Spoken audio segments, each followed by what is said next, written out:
하나님이 또 아브라함에게 이르시되 내 아내 사레는 이름을 사레라 하지 말고 사라라 하라. 내가 그에게 복을 주어 그에게 내게 아들을 낳아주게 하며 내가 그에게 복을 주어 그를 여러 민족의 어머니가 되게 하리니 민족의 여러 왕이 그에게서 나리라. 아브라함이 엎드려 웃으며 마음속으로 이르되 100세 된 사람이 어찌 자식을 낳을까? 사라는 90세니 어찌 출산하리요 하고 아브라함이 이에 하나님께 아뢰되 이스마엘이나 하나님 앞에 살기를 원하나이다. 하나님이 이르시되 아니라 내 아내 사라가 내게 아들을 낳으리니 너는 그 이름을 이삭이라 하라. 내가 그와 내 언약을 세우리니 그의 후손에게 영원한 언약이 되리라. 이스마엘에 대하여는 내가 내 말을 들었나니 내가 그에게 복을 주어 그를 매우 크게 생육하고 번성하게 할지라. 그가 12두령을 낳으리니 내가 그를 큰 나라가 되게 하려니와 내 언약은 내가 내년 이 시기에 사라가 내게 낳을 이삭과 세우리라. 하나님이 아브라함과 말씀을 마치시고 그를 떠나 올라가셨더라. 아멘.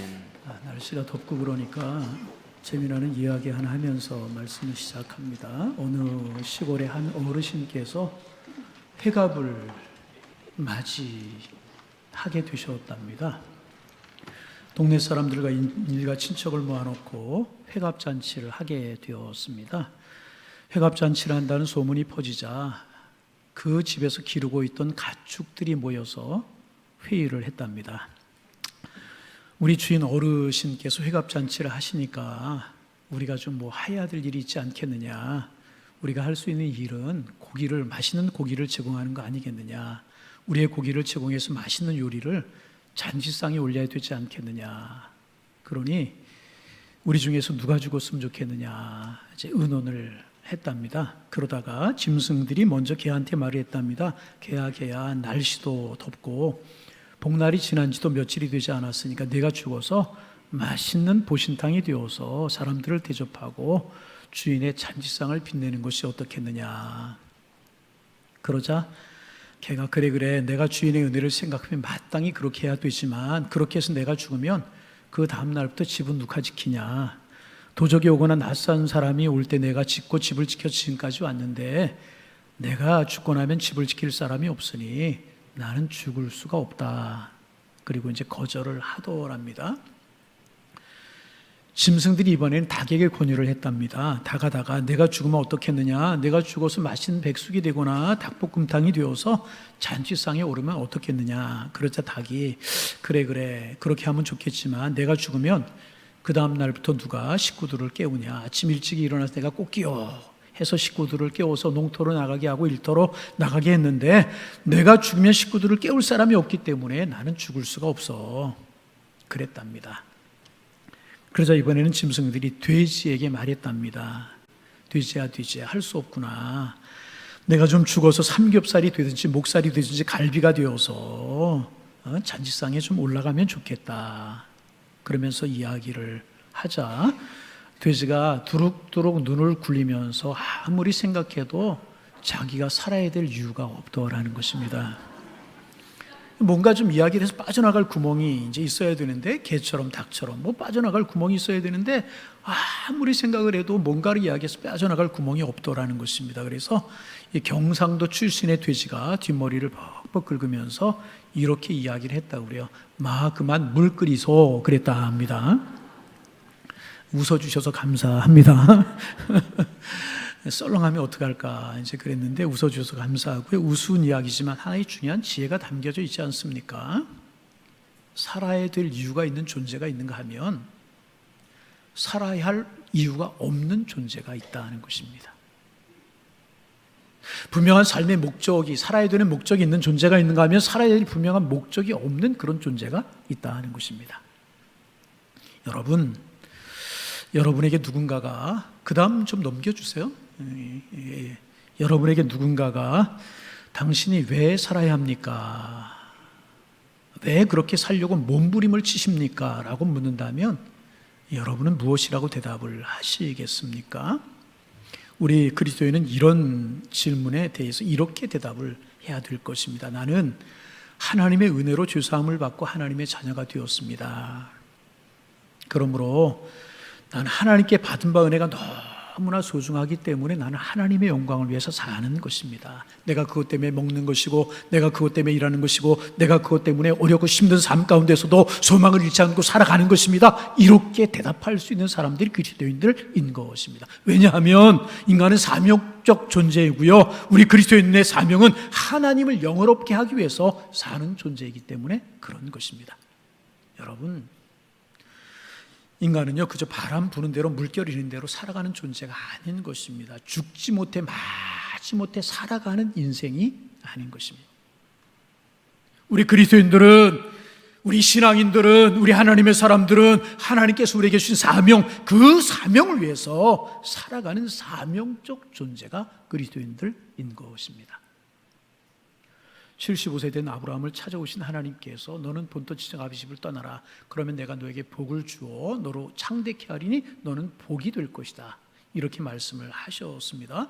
그로부터 아브라함의 삶의 목적은요, 믿음으로 언약의 공동체를 이루어서 복의 근원으로 살아가는 것이 아브라함의 삶이었었습니다. 그것이 아브라함의 인생의 목적이었습니다. 그래서 아브라함 때문에 그 후손들이 복을 받고, 그 후손들을 통해서 예수 그리스도를 주시고, 그 예수 그리스도를 통하여 열방이 구원을 받게 하기 위해서 아브라함을 택하시고 불러내신 것입니다.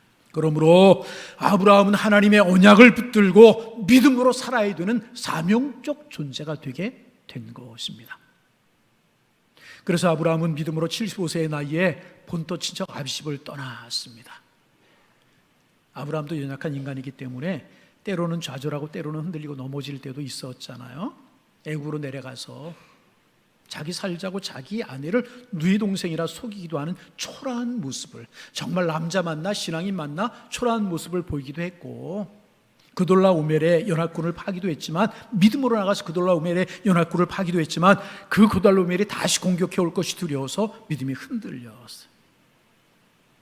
또 나이가 들어가지만 그에게 아들이 없었기에 두렵고 심히 들었습니다. 하나님께서 그는 아브라함의 손을 붙들고 밖으로 나가셔서 하늘의 별을 바라보라. 너 하늘의 별 세울 수 있어. 내 자손도 이와 같이 하늘의 별처럼 바다의 모래처럼 많이 주겠다고 하신 약속의 말씀을 믿음으로 꽉 붙들었습니다. 그러자 하나님께서 그 아브라함의 믿음을 보시고 의롭게 여겨 주셨습니다. 아브라함 믿음의 사람이었다는 것입니다. 그런데 오늘 본문에 보면 아브라함의 믿음이 또 한 번 흔들리는 모습을 볼 수 있어요. 99세 된 아브라함에게 하나님께 찾아오셔서 내 아내의 이름을 사라라 하라. 내 아들의 몸에서 아들이 태어날 것이, 내 아내의 몸에서 아들이 태어나리니 그 이름을 이삭이라 하라 말씀을 하셨습니다. 그래서 아브라함이 마음으로 웃었습니다. 여러분, 이 웃음의 의미가 무엇이겠습니까? 우리가 잘 아는 종교역자 칼빈 선생님은 이 본문을 주석하면서 이것은 아브라함이 너무너무 기뻐서 웃은 것이다, 그렇게 해석을 했습니다. 하나님이 아브라함에게 자녀를 주겠다고 약속하신 지가 오래되었는데, 그런데 아들이 없다가 드디어 아들을 주시겠다고 하시자 아브라함이 너무 좋아서 웃었다는 것입니다. 그런데 여러분, 그렇습니까? 성경 전후 문맥을 살펴보면 이때 아브라함이 웃은 것은요, 아브라함이 좋아서 웃은 것이 결코 아니었었습니다. 마지막에 뭐라고 이야기를 합니까? 이스마엘이 하나님 앞에 살길 원하나이다, 이렇게 이야기한 것을 보면 아브라함이 좋아서 웃은 것이 아니고요, 하나님 100세 된 사람이 어찌 아들을 낳겠습니까? 내 아내 나이도 90인데 90된 여인이 어찌 아들을 낳겠습니까? 이스마엘이나 살기를 원합니다, 이렇게 말한 것입니다. 다시 말하면 하나님의 약속의 말씀을 믿지 못했다는 겁니다. 바꿔서 이야기하면 아브라함의 믿음이 흔들렸다는 것입니다. 믿음의 사람인 아브라함의 믿음이 흔들렸다는 것입니다. 그런데 여러분, 이렇게 믿음의 사람이 믿음이 흔들리는 이런 모습, 성경에 나타난 믿음의 인물 중에서도 이런 경우들을 많이 우리가 볼 수 있어요. 먼저 우리가 들 수 있는 사람이 엘리야라고 하는 사람입니다. 엘리야는 여러분이 아시는 것처럼 갈멜산의 영웅이었습니다. 모든 사람이 믿음을 버리고 하나님을 떠났지만 홀로 하나님의 살아계심을 이스라엘 백성들 앞에서 선포한 선지자가 엘리야였었습니다. 그뿐입니까? 하나님을 섬기는 선지자들이 다 숨어버린 그 시대에 발과 세라를 섬기는 선지자 850년과 대결해서 하늘에서 불이 내림으로 말미암아 하나님만이 참 살아계신 하나님이시다, 하나님만이 참 신이시다, 하나님만이 살아계신 하나님이라고 하는 사실을 천하에 선포했던 그 능력의 선지자가 엘리야였습니다. 엘리야였었습니다. 발과 제라를 섬기는 선자 850명을 기손 시냇가로 끌고 가서 그들의 목을 쳐버린 위대하고 담대하고 두려움이 없는 선자가 엘리야였었습니다. 그런데 그런 일이 있은 지 며칠 후에 아합의 부인이었던 왕비 이세벨이 칼을 들고 내가 내 생명을 취하겠다 위협하자 그만 두려움에 사로잡히고 말았습니다. 그 당당하게 그 850명과 대결을 했던 그 능력과 그 믿음은 온데간데 없어져 버리고 왕비의 칼을 들고 위협하자 그는 초라하게 광야로 도망해 버리고 말았습니다. 그리고 로뎀나무 밑에 누워서 차라리 자기의 생명을 거둬달라고 너무너무 초라하게 하나님 앞에 간구했습니다. 사는 것이 너무나 힘들고 왕비의 위협이 너무나 무서우니 내 생명을 거둬달라고 위협한 것입니다. 여러분, 엘리야 맞습니까? 능력을 행하던 그 능력의 선자 맞습니까? 삶의 상황이 어렵자 믿음이 흔들렸고 믿음이 흔들리자 이렇게 초라해져 버리고 말았다는 것입니다. 신약에 산 사람 예를 들어볼까요? 베드로는 강하고 용감한 사람이었습니다. 주님 가시는 곳에 나도 가고 주님이 죽으시는 곳에 나도 죽겠습니다. 이렇게 자기의 다짐을 결단을 받아둔 사람이 베드로였었습니다. 그러나 정작 예수님이 고난을 당하시고 어려움을 당하시자 예수님 모른다고 3번씩이나 부인하고 멀찌감치 도망가 버리고 말지 않았습니까?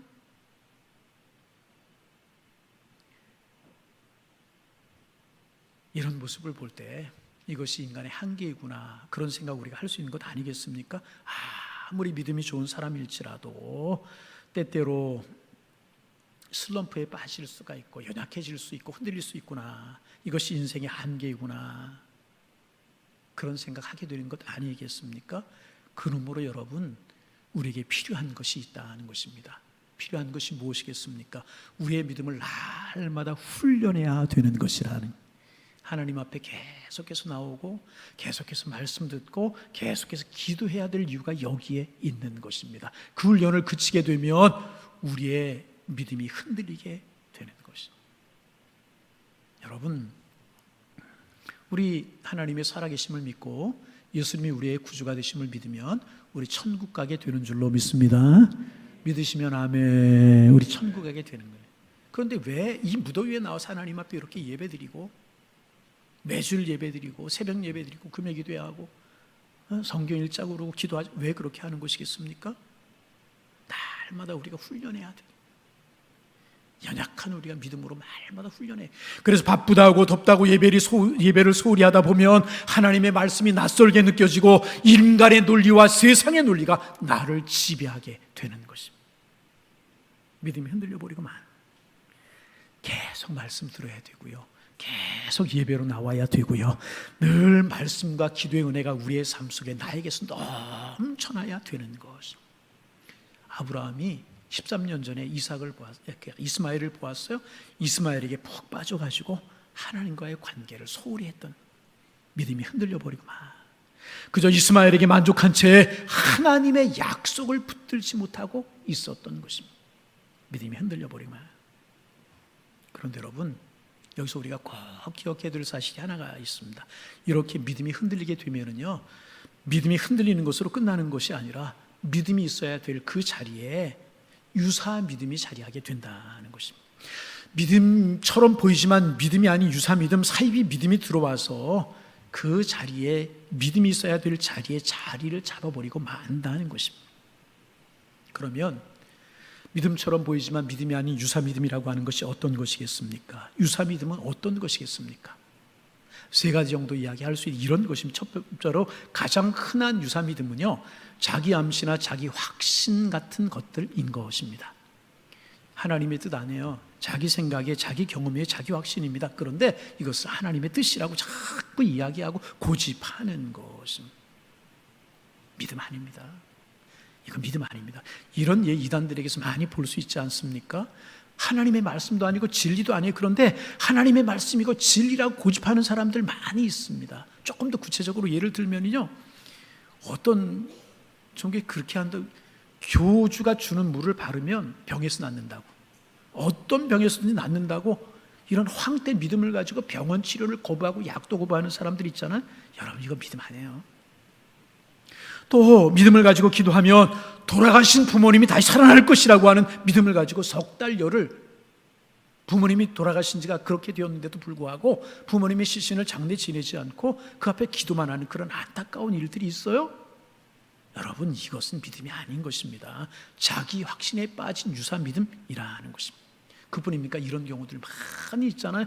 분명히 하나님의 말씀도 아니고 하나님의 뜻도 아닌데, 예? 자기 확신과 자기 암시에 빠져서 믿음이 아닌 것을 믿음처럼 붙들고 살아가는 이런 사람들, 사이비 믿음이고 유사 믿음이라는 것입니다. 믿음이 흔들리면요, 가장 먼저 그 자리에 차지하는 것, 이런 것, 자기 확신, 자기 암시, 이런 것들 속에 빠져들어갈 수가 있다는 것입니다. 두 번째, 최면이나 환각 속에서 고백하는 믿음도요, 참된 믿음이 아닙니다. 여러분, 우리 하나님은요, 환각이나 몽롱한 상태에서, 최면 상태에서 우리가 믿음을 고백하기를 원치 아니하십니다. 그런데 사람들 환각 상태나 최면 상태로 몰아놓고 그것이 믿음이라고 말하는 그런 분들이 종종 있어요.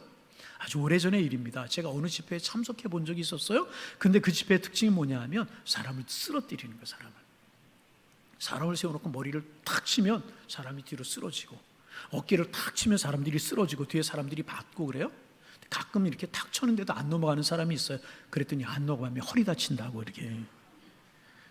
그래도 또 미는데도 안 넘어가면 그 사람 믿음이 없어서 안 넘어가는 거라고.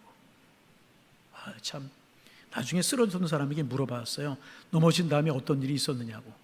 그랬더니 깜빡 정신을 잃었대요. 그리고 좀 있다가 깨어난 게 전부라고.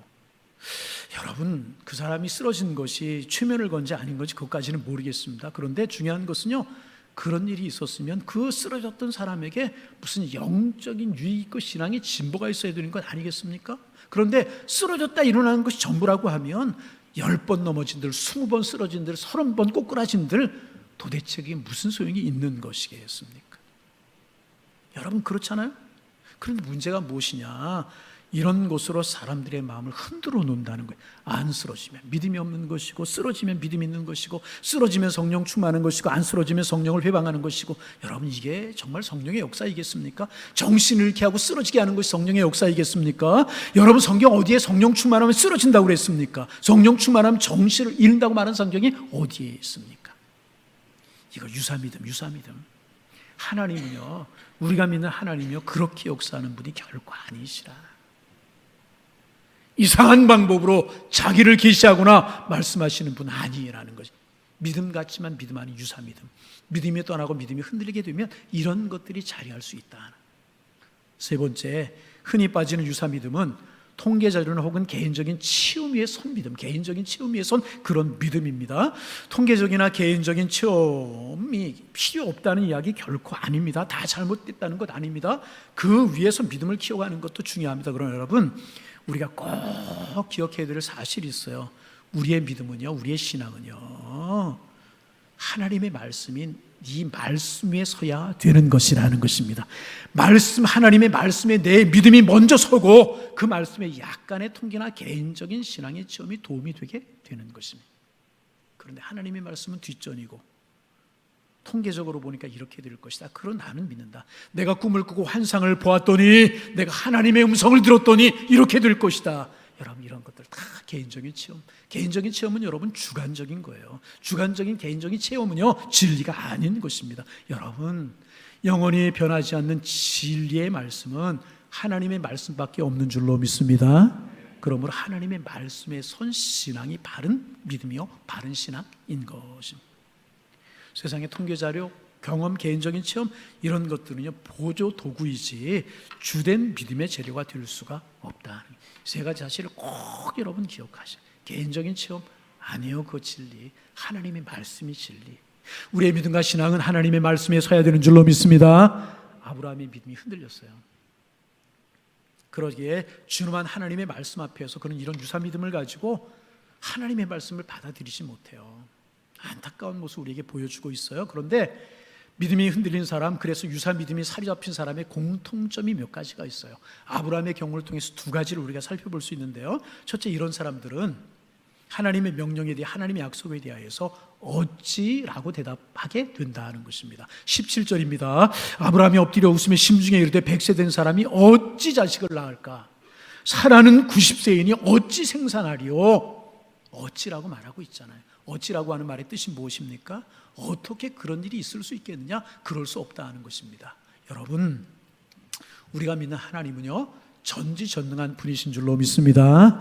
그분은 말씀 한마디로 천지와 만물을 창조하신 분이시고요, 저 하늘의 태양도 밤하늘의 영롱한 별들도요, 그분의 말씀 한마디로 다 지어진 것입니다. 여러분, 그렇다면 그분이 못하실 것이 무엇이 있겠습니까? 그럼에도 불구하고 그 하나님을 믿는다고 하는 아브라함이 어찌라고 물으면서, 어떻게 그런 일이 있겠느냐고 물으면서 하나님을 의심하고 있는 것입니다. 여러분, 우리 아브라함 쭉 살펴보았잖아요. 온전한 믿음을 가지고 있던 아브라함은요, 하나님께 어찌 어떻게라고 절대로 묻지 않았어요. 절대로 묻지 않았습니다.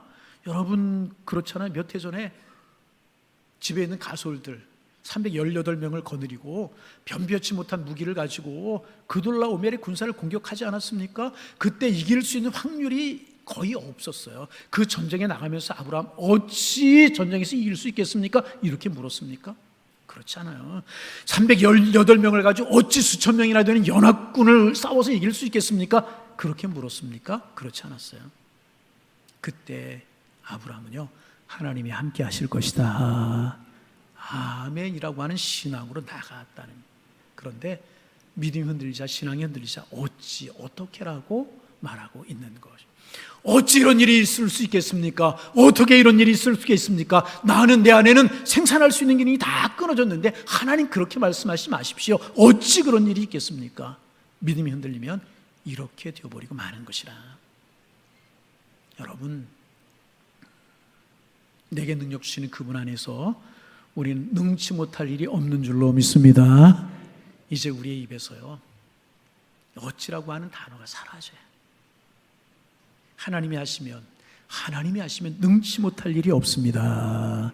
100세가 아니라 200세라도, 아니 200세가 아니라 300세라도 하나님이 하시면 능치 못할 일이 없습니다. 이것이 우리의 고백이 되어야 되는 것이라. 여러분, 우리 모두의 믿음이 이런 믿음이 되실 수 있기를 주님의 이름으로 축원합니다. 믿음이 흔들리고 유사 믿음이 자리하면 이렇게 어찌라고 어떻게 하라고 하나님의 능력을 의심하게 되는 것이라. 두 번째, 믿음이 흔들린 사람의 특징이 있습니다. 그것은 인간적인 대안을 제시한다는 것입니다. 아브라함이 믿음을 이제 이렇게 이야기하잖아요. 하나님, 이삭은 그만두고 이스마엘이나 잘 살기를 원합니다. 조금 자세히 말하면, 쉽게 말하면 이런 거죠. 하나님, 이제 말이 안 되는 이야기 그만하십시오. 비상식적인 이야기 그만두십시오. 그리고 하나님, 비록 첩의 몸에서 난 이 태어난 아들이지만 그 아들 이스마엘이나 잘 살게 해주십시오. 이런 이야기를 한 것입니다. 믿음이 있는 사람의 특징 중에 하나가 이겁니다. 하나님의 약속을 붙들고 하나님의 약속을 믿지 못하고 자꾸 인간적인 대안을 이야기하는, 하나님이 때야 하나님의 방법을 믿지 못하고 내 방법을 말하면서 그렇게 해달라고 말하게 되는 것입니다. 여러분, 믿음으로 하나님의 때를 바라보실 수 있기를 주님의 이름으로 축원합니다. 하나님께서 나를 복종시키는 것입니다. 그래서 그리스도인들은 눈에 보이는 대로 보는 사람들이 아니고 믿음을 따라 보아야 될 것을 보는 사람들이라는 것입니다. 그런데 지금 아브라함은 사라의 몸에서 이삭을 주신다고 하는데도 이스마엘이나 살기를 원합니다. 자기 이야기를 하고 있는, 믿음이 흔들렸다는 증거라. 그러자 하나님께서 강하게 말씀을 하십니다.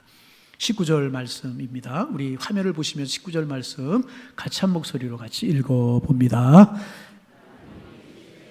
아니라 내 아내 사라가 정녕 내 아들을 낳으리니 너는 그 이름을 이삭이라 하라. 내가 그와 내 언약을 세우리니 그의 후손이 영원한 언약. 이스마엘이나 잘 살기를 원합니다. 그러자 하나님 말씀, 아니라 말씀하시. 아브라함, 아니야 내 아내 사라가 아들을 낳을 거야. 너는 그 이름을 이삭이라고 해. 이스마엘 아니야. 하나님이 아브라함에게 강하게 말씀을 하셨습니다. 여러분, 주님의 이름으로 부탁을 드립니다. 하나님의 살아계심을 믿는다면 그 하나님의 전지전능한 신도 믿을 수 있는 하나님의 사람들 되실 수 있기를 주님의 이름으로 축원합니다. 여러분, 오늘 본문을 보면서요, 뒷부분까지 우리가 읽지는 않았지만 오늘 본문을 보면 참 중요한 사실이 있어요. 아브라함이 그렇게 믿음이 흔들리는 채로 그의 인생이 끝나지 않았다는 것입니다. 하나님께서 이렇게 강하게 아브라함에게 말씀을 하자 아브라함이 그 말씀을 들었어요. 그리고 그 마음을 새롭게 그래서 그의 믿음이 새롭게 갱신이 되었다는 것입니다. 찾아오셔서 말씀하시는 하나님의 말씀을 다시 듣고 그 믿음이 다시금 새로워졌다는 것입니다. 그가 다시 믿음으로 하나님의 약속의 말씀을 꽉 붙들게 되었다는 것입니다. 행여나 자녀 때문에, 행여나 건강 때문에, 행여나 물질 때문에, 삶의 고난과 여러 가지 이유 때문에 믿음이 흔들리고 신앙이 흔들렸던 분들 계십니까? 찾아오셔서 우리에게 말씀하시는, 아니 지금 이 시간에 우리에게 말씀하시는, 우리에게 위로를 주시는 전능하신 하나님의 약속의 말씀을 꽉 붙들고 다시 한번 여러분의 믿음이 새로워질 수 있는 은혜 가운데 거하게 되시기를 주님의 이름으로 축원합니다. 그래서 우리의 믿음은요 계속 훈련이 돼야 되는 것입니다. 아브라함 흔들렸잖아. 그럴 때마다 하나님 찾아오셔서 말씀하시고 또 그의 믿음이 새롭게 변화되고 그의 믿음이 새롭게 변화되었다는 것입니다. 그래서 여러분 우리가 매주일 드려지는 예배가 중요한 예배가 여기 있는 거예요. 우리가 기도해야 되는 이유가 여기에 있는 거예요. 말씀드린 것처럼 우리 하나님의 살아계심을 믿고 예수님이 나의 구주가 되심을 믿으면 우리 다 하나님의 나라 천국에 가게 되는 줄로 믿습니다. 바꿔 이야기하면 우리 전부 다 구원받게 되는 줄로 믿습니다. 근데 왜 매주일 이렇게 나와서 예배를 이 무더위에 나와서 우리가 예배를 드려야 되는 이유가 왜 여기에 있습니까? 매주일 예배를 통해서 선포되는 말씀을 통해서 기도를 통해서 우리의 믿음이 다시금 새로워지고 다시금 갱신되어야 되고 흔들렸던 마음이 적어졌던 믿음이 의심하는 마음이 날마다 새로워져야 되는 것이라. 여러분 매주일 나와서 드리는 예배가, 여러분이 드리는 기도가, 여러분이 하는 찬송이, 우리가 성경 보는 이런 것들이 우리를 새롭게 변화시킬 수 있는 이런 은혜가 있으실 수 있기를 주님의 이름으로 축복합니다.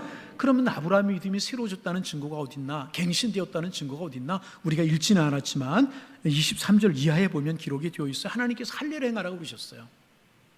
믿음이 흔들렸다면 아브라함이 헬라를 행했겠습니까? 지난주에도 말씀드린 것처럼 할례는 고통을 동반합니다. 피를 흘려야 되는 것입니다. 그럼에도 불구하고 아브라함은 99세 자기부터 13살인 이스마엘까지 자기 집에 있는 종이나 자녀들이나 모든 사람, 식구들 모두가, 남자들이 다 할례를 받게 했다는 것입니다. 자기에게 말씀하신 대로 모든 식솔들에게 아브라함이 할례를 행하였습니다. 여러분 무엇을 뜻하는 것이겠습니까? 아브라함이요 다시 믿음으로 하나님을 바라보았다는 것입니다. 아브라함의 믿음이 다시금 새로워졌다는 것입니다. 그래서 그는요 어찌라고 말하지 않았어요. 어찌 할례를 행해야 됩니까? 그리고 인간적인 대안을 제시하지 아니했습니다. 하나님의 명령 그대로 99살인 자신 아브라함으로부터 13살인 이스마엘의 일까지 다 양피를 베어서 하나님과의 언약을 새롭게 했다는 것입니다. 아브라함의 믿음이 새로워졌다는. 여러분 반복합니다. 저와 여러분의 믿음도 새로우실 수 있기를 주님의 이름으로 축원합니다. 엘리야도 흔들렸고 베드로도 흔들렸어요. 아브라함도 흔들렸다면 왜 우리 안 흔들리고 평생을 신앙생활을 살아갈 수가 있겠습니까? 우리도 흔들릴 수 있다는 것입니다. 그러나 우리가 틀림없이 믿어야 되는 사실이 두 가지가 있습니다. 하나님은 전능하신 분이시라는 거예요. 그리고 그분은 우리를 변함없이 사랑하시는 사랑의 주님이시라는 것입니다. 그분이 우리에게 말씀하세요. 내 아내가 아들을 낳을 것이니 그 이름을 이삭이라 하라. 여러분 이삭이 아브라함에게 무엇이었습니까? 가장 소중하게 여기는 것이 아들 문제 이삭 아니었겠습니까? 이 말씀 우리에게 적용한다면 우리에게 가장 소중한 것, 우리가 기도하는 것, 우리가 마음에 원하는 것, 주님이 믿음 안에서 말씀 안에서 이루어 주시겠다는 것입니다. 그리고 그 말씀을 아브라함이 붙들었어요. 그래서 여러분 이 하나님을 믿는 믿음으로 열심히 우리도 믿음의 훈련을 해나가는 우리가 되기를 소망합니다. 힘들어도 예배하고 더워도 예배하고 힘들어도 기도하고 조금 어려워도 하나님의 말씀 손에서 놓지 말고 헌신하고 봉사하는 자리 떠나지 말고, 그러면 주님 안에서 우리의 믿음이 늘 새로워지게 돼 굳건한 믿음의 사람이 되게 되는 것입니다. 약속하신 이삭도 우리에게 주실 줄로 믿습니다. 우리가 기도하는 기도에 하나님이 응답하실 것입니다. 그래서 저와 여러분 우리 모두를 하나님이 복의 근원으로 세우실 것이라, 우리를 축복하실 것이라. 예수님 앞에서 날마다 우리의 믿음이 그래서 새로워져야 되는 것이라. 주님 은혜를 베풀어 주옵소서. 이 믿음으로 날마다 주님 앞에 서셔서 아브라함처럼 날마다 믿음이 새로워지고 주님의 축복의 통로가 되어서 여러분이 복이 되고 가정이 복이 되고 주변이 복이 되어 이 사명을 잘 감당하는 하나님의 사람들 다 되실 수 있기를 주님의 이름으로 축원합니다. 축원합니다. 오늘도 하나님께서는요, 저와 여러분에게 이삭을 주려고 준비하고 계셔요. 문제는 우리의 믿음으로 복의 근원, 축복의 사람들 다 되실 수 있기를 다시 한번 주님의 이름으로 축복합니다. 축원합니다. 하나님 아버지, 연약하게 아브라함처럼 엘리야처럼 베드로처럼 우리도 흔들릴 수 있지만 주님 찾아오셔서 말씀으로 은혜로 우리를 새롭게 하시는 분이신 줄로 믿습니다.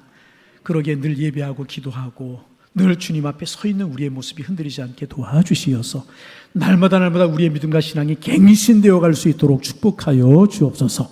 복의 근원 되게 하여 주옵소서. 축복의 주인공이 되게 하여 주옵소서. 우리에게 예비하신 이삭도 선물 얻을 수 있는 저희가 될 수 있도록 하나님 축복하여 주옵소서. 날마다 간증과 찬양과 고백이 끊이지 않는 삶을 살아가도록 복의 복을 은혜를 도와여 주옵소서. 예수님의 이름으로 기도하옵나이다. 아멘.